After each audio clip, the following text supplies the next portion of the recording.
We're joined right now by WFAN Giants reporter Paul Dottino, good buddy of ours, all the way back to training camp when the Giants were, of course, in Albany, and good enough to join us here this morning. Paul, first off, good morning, man. How are you?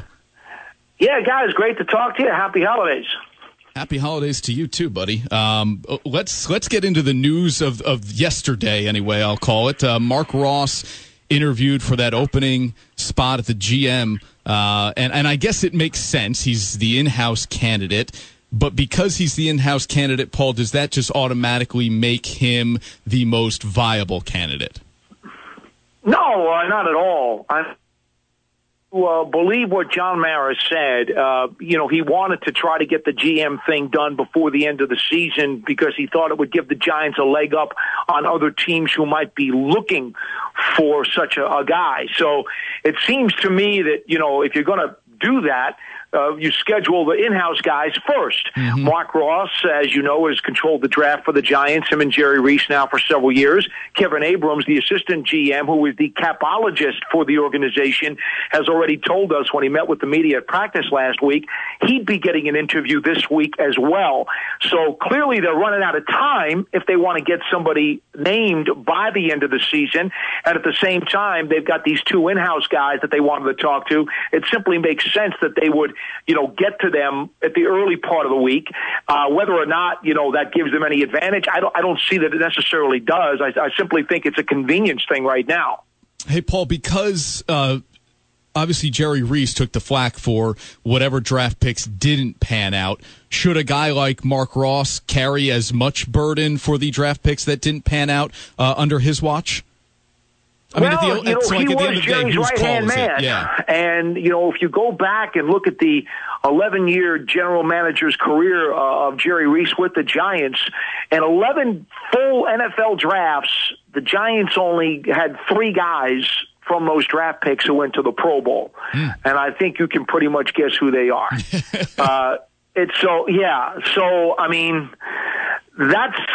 the kind of thing he's going to have to climb uphill against because those are facts.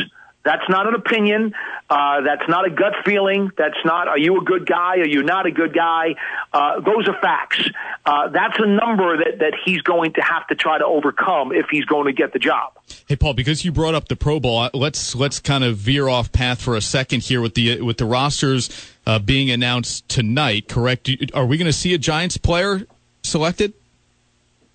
I'd be very surprised if Snacks Harrison doesn't get it. And quite frankly, I think Landon Collins probably has a shot too.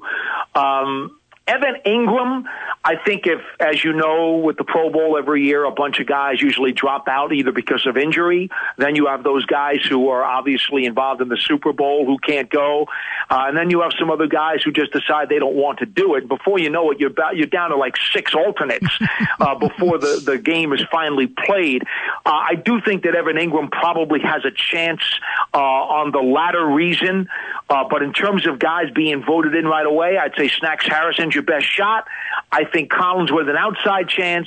And then I would think that Ingram certainly, as they go a little bit deeper onto the roster, I think he will deserve some consideration.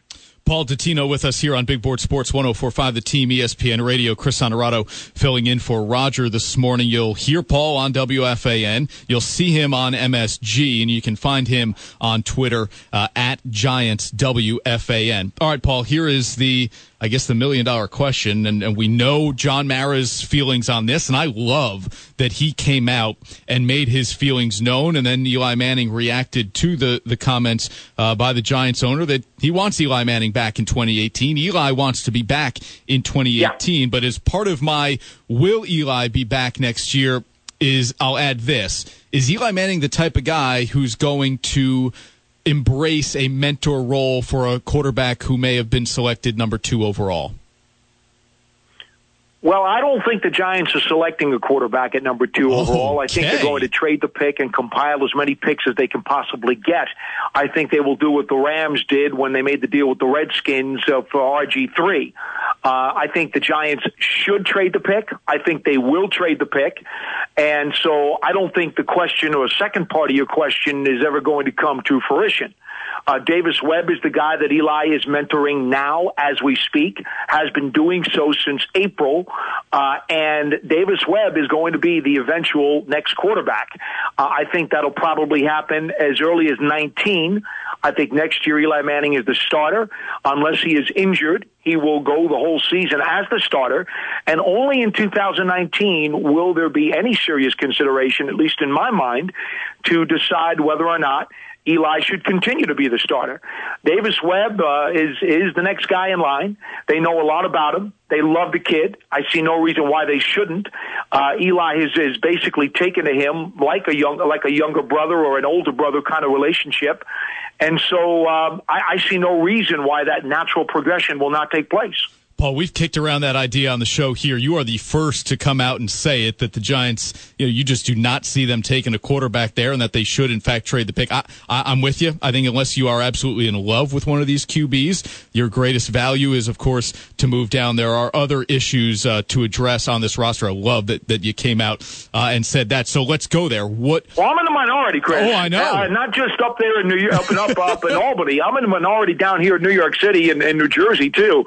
I am fighting an uphill battle, but I clearly think it is the smartest thing to do. Okay, so we're not at practice every day, obviously. So for all of us here in the Albany area, tell us what you can about Davis Webb, because we don't get to see him on the practice field. We're all just kind of waiting for him to actually dress for a game and then get into a game. All right, if you want a progression or a projection as to what he is, he's Kerry Collins with more escapability in the pocket. How about that?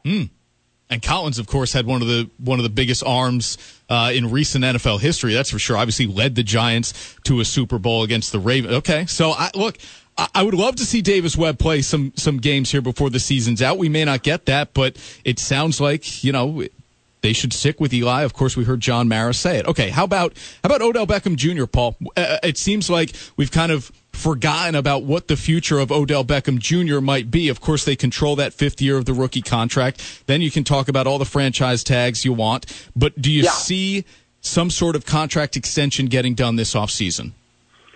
No, I don't think so, because Odell's going to have to come back from that ankle surgery and prove that he is still the elite guy that deserves the kind of contract that he's going to command. Remember, part of what he's going to ask this team for isn't just big numbers. He's going to want big guaranteed numbers. How can you guarantee those numbers when the guy's coming off a serious operation? I mean, Chris, if you've seen his ankle, oh my goodness. There is a nasty, and I mean nasty, 6-inch long slice on the side of that ankle. It's something that, Herman Munster would be proud of. So, I mean, it's nasty. So let's see what he can do on the field before you start giving him the huge guarantees that he's going to need. And again, you must understand, you're right.